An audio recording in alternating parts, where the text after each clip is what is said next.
Good morning बच्चों आज हम अपनी कक्षा में हिंदी कक्षा में पार्ट नंबर 11 जब सिनेमा ने बोलना सीखा पढ़ेंगे।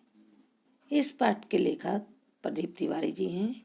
इस पाठ में लेखक ने यह दर्शाया है कि जब भारत में सिनेमा ने बोलना सीखा, अर्थात पहले मूक फिल्में बनती थी। मूक माने होता है जो बोल नहीं सकती थी, वो पहले बनती थी। लेकिन 14 मार्च 1931 में भारत में भी बोलने वाली फिल्में बनने लगी, यानी पहली ऐसी फिल्म बनी जिसमें कलाकार बोलने वाले थे। भारत में 14 मार्च 1931 को पहली बार ऐसी फिल्म सिनेमा घर पर लगी जिसमें ध्वनि थी, आवाज़ थी, अर्थात जो फिल्म बोलती थी। अभी तक जितनी भी फिल्में बनती थीं वे सब मूक यानी गूंगी होती थी। इस फिल्म का नाम था आलम आरा। पहली सवाक फिल्म का नाम क्या था?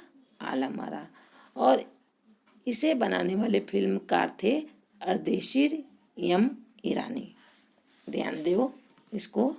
सन 1929 में अर्देशीर यम ईरानी की हॉलीवुड की बोलती फिल्म शो बोट देखने को मिली, जो उनकी प्रेरणा बन गई और उन्होंने ठान लिया कि भारत में भी ऐसी फिल्में बनाएंगे। माने उनको प्रेरणा कहाँ से मिला? हॉलीवुड फिल्म शो बोट से मिला और उन्होंने तय किया कि अब भारत में भी हम बोलती फिल्म बनाएंगे। फिल्म आलम आरा का आधार पारसी रंगमंच के एक लोकप्रिय नाटक को बनाया गया। पटकथा भी उसी आधार पर लिखी गई।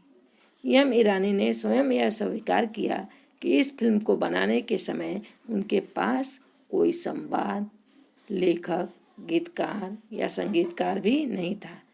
फिल्म में फिल्माए गए गीत भी अर्देशीर ने ही चुने।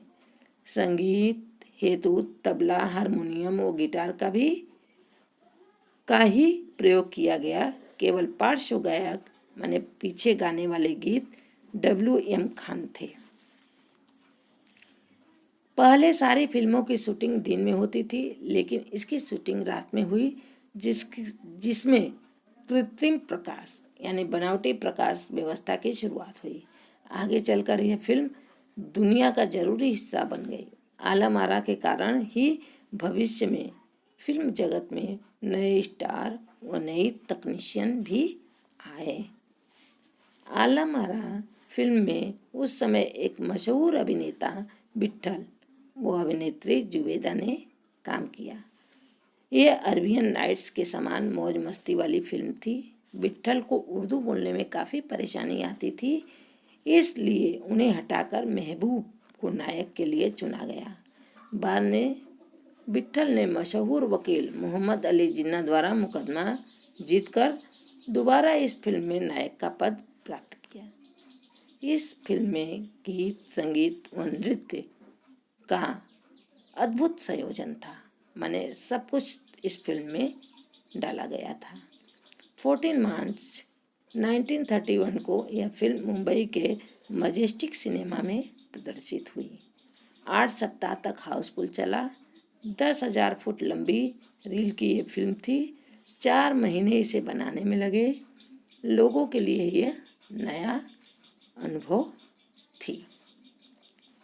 आलम आरा में सोहराब मोदी, पृथ्वीराज कपूर, याकूब और जगदीश सेठी जैसे कलाकारों ने अभिनय किया, जो आगे चलकर फिल्मोद्योग के आधार स्तंभ माने गए। यही कलाकार एक स्तंभ माने गए। सबाक फिल्मों के लिए पौराणिक कथाओं, पारसी रंगमंच के नाटकों, अरबी प्रेम कथाओं को विषय के रूप में चुना गया। इसी कारण सबाक फिल्मों को ब्रिटिश प्रशासकों की तीखी नज़र का भी सामना करना पड़ा था, क्योंकि कई बार इन फिल्मों में ऐसी बातें बताई जाती थी जो उनके विरुद्ध होता था। सबाक फिल्मों के नए दौर को शुरू करने वाले अर्देशीर को सन 1956 में आलम आरा के 25 वर्ष पूरे होने पर सम्मानित किया गया। वो उन्हें भारतीय सबाक फिल्मों का पिता कहा गया, माने अर्देशीर को बोलती फिल्म का पिता कहा गया।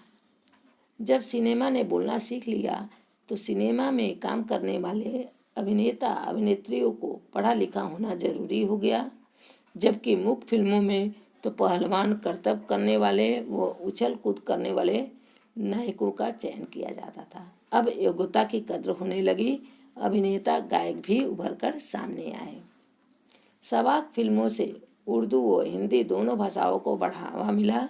शारीरिक व तकनीकी भाषा की जगह बोलचाल की भाषा को उभारा गया। सिनेमा अधिक लोगों के बीच में आया, इसलिए आगे चलकर सामाजिक प्रतिबिंब फिल्मों में नजर आने लगी। जब बनने लगा तो समाज में क्या चल रहा था उसमें उनकी परछाई प्रतिबिंब आने लगी। फिल्मों में जैसा समाज में होता था वही चीज़ दिखाया जाता था। जब फिल्म में बोलने वाली बनने लगी तो लोगों की रुचि फिल्मों के प्रति बढ़ गई। फिल्मों का असर उनके आम जिंदगी पर भी दिखाई देने लगा। लोग वैसे ही अपना रहन सहन व फैशन भी करने लगे। सवाक फिल्मों ने भारत ही नहीं, भारत के बाहर भी अपनी पहचान बनाई। आलामारा ही श्रीलंका, बर्मा और पश्चिम एशिया में चर्चित रही। भारतीय सिनेमा के जनक फाल्के ने सिनेमा जगत के सवाक फिल्मों के जनक अर्देशीर की उपलब्धि का सम्मान किया और यहीं से सवाक फिल्मों का नया दौर शुरू हुआ। तो इस सारे मतलब लेख में, कहानी में, लेख में खाली यही है फिल्म, बोलती फिल्म कैसे शुरू हुआ, किसने शुरू किया। तो इसको आप लोग अपनी पुस्तक में फिर से पढ़िए, लाइन बाय लाइन इसको पढ़िए। धन्यवाद।